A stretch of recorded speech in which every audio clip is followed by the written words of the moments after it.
Flying Sparks, Excerpt 19.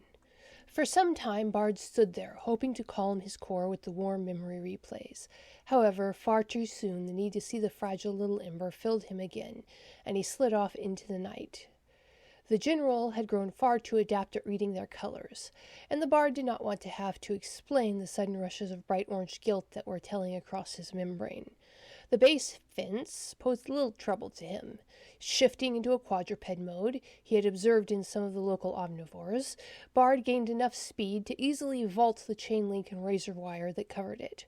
Once he reached the proper position, he forced his mass up and into a thin stream.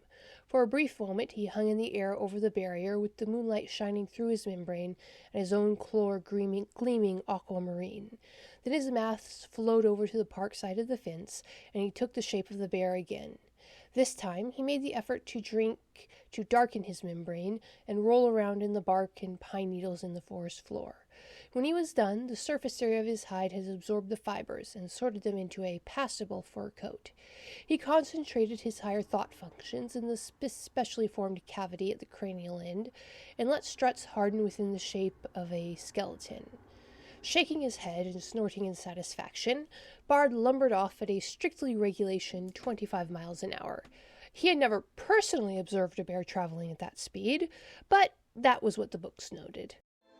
Drake McCarty should have died when the flash flood shattered his leg, but something defied the very laws of nature to shield him from the force of the storm. Sworn to keep a secret he doesn't understand, Drake is swept up in a world where trees walk, mountains dance, and stars sing of war.